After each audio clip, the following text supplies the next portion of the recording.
Hi students, from today on we'll start with our discussion of the play Hamlet, which is prescribed for detailed study in your Shakespeare studies paper.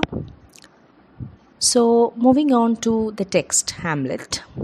Hamlet, as we have already discussed, it is without question the most famous play in the English language. And this play is also considered as a milestone in Shakespeare's dramatic development. The dramatist's genius is also evident in the way Shakespeare has transformed his literary sources. So first we look at some of the important sources that Shakespeare used while writing the play Hamlet. The first of these is a play named Hamlet, Hamlet, Hamlet, also known as Original Hamlet, and it is a lost play that scholars believe was written several decades before Shakespeare's Hamlet. Some scholars even link the play Hamlet to Thomas Kyd, the author of Spanish tragedy. Some scholars say that it is yet another revenge tragedy written by Thomas Kyd. So Hamlet is one of the most important sources that Shakespeare has used for compiling this tragedy. And other principal sources available to Shakespeare were Saxo Grammaticus, History Danicae, and it was written during 1200 AD, and it features a popular legend with a plot similar to Hamlet. Okay, so that is the second source attributed to Hamlet, History Danicae, which is the Danish history, the history of Denmark. And it contains a legend which has a plot similar to that of Hamlet. So that is the second source. The third source available is Francois de Belliforis, Histories Tragiques. Francois de Belliforis, History Tragiques.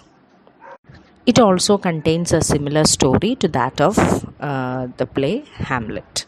And it is from these sources Shakespeare created Hamlet, a supremely rich and complex literary work that continues to delight both readers and audiences with its myriad meanings and interpretations. So this is the work that we are going to discuss. Now let's look at the publication details of the work Hamlet. The complete title is The Tragedy of Hamlet, Prince of Denmark, and it is a tragedy in 5 acts by William Shakespeare.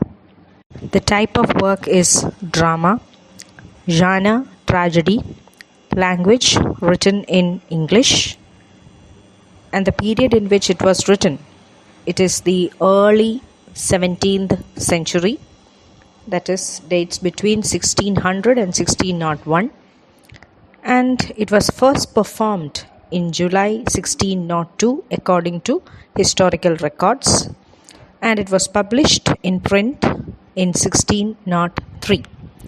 The age in which the drama was published was the age of Renaissance. And we have already discussed the 3 major sources of Hamlet. And we see that the raw material that Shakespeare uses for his writing of Hamlet is the story of a prince from Denmark whose uncle murders his father, marries his mother, and claims the throne. Now, as per the sources, this prince seems to be feeble-minded. So that is the reason why he cannot throw his uncle off from the throne. And again, as per the sources, we see that the prince manages to kill his uncle and takes revenge.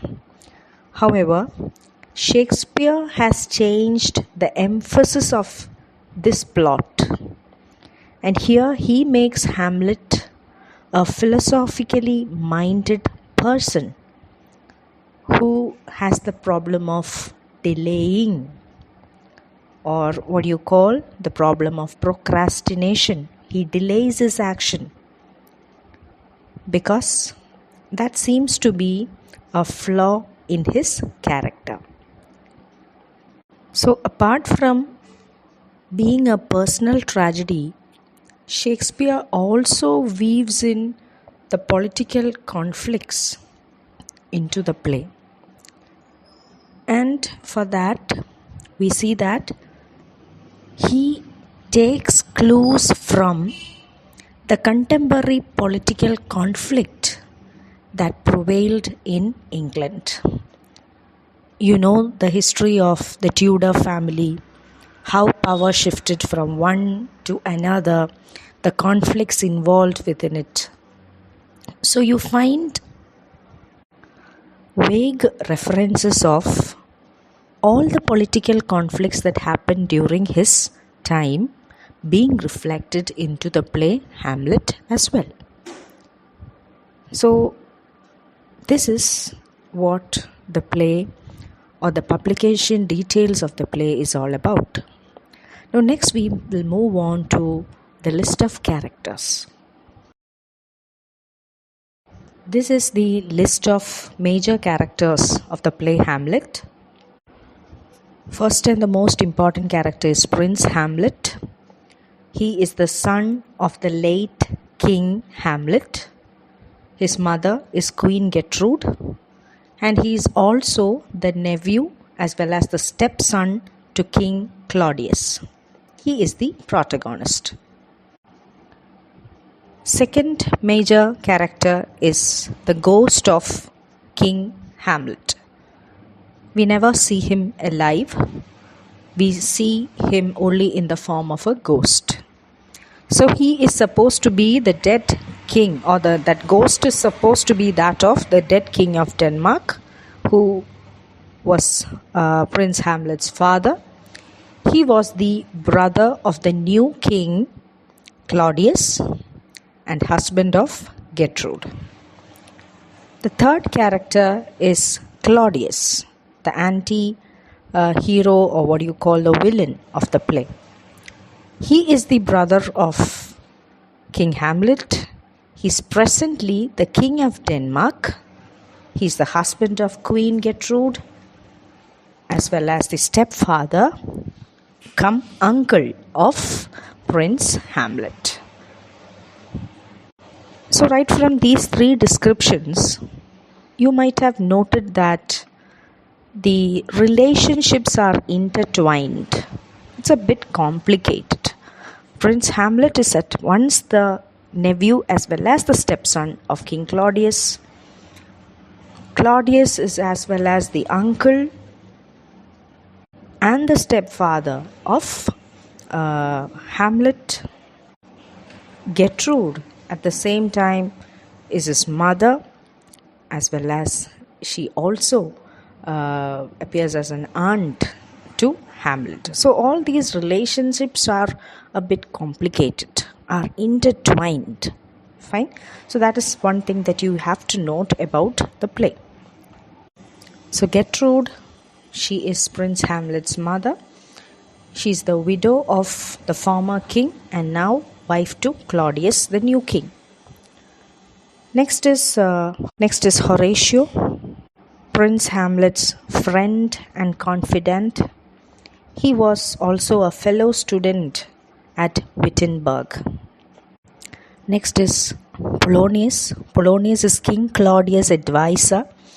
He is a very important courtier as well. He is the father of Laertes and Ophelia. Next, Laertes. He is the son of Polonius, brother to Ophelia, and also a friend to Hamlet, but later becomes an enemy as well.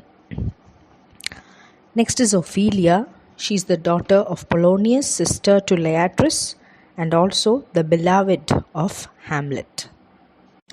Next is Rosencrantz and Guildenstern.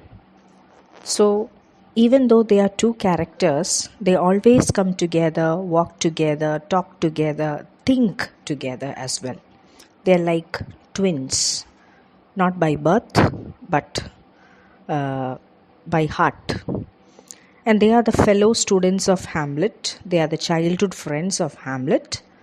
They are called to the court by Claudius and Gertrude.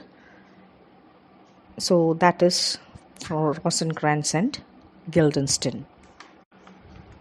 And another very important character is Fortinbras. Fortinbras is the Prince of Norway, the neighboring land to Denmark. And Fortinbras' father, King Fortinbras, was killed by Hamlet's father. Okay, so both of them have a similar fate. Both of them have their fathers murdered. Hamlet's father was murdered by Claudius, and Fortinbras' father was murdered by King Hamlet. But the way both of them respond to the tragedy is different. So both of them can be taken as foils to study their character.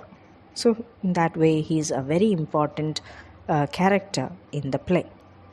So all these are the key characters or the important characters of the play, and apart from them, we also have a list of minor characters like the officers, the army, the military officers like Bernardo, Francisco, Marcellus, whom we meet at the beginning of the play.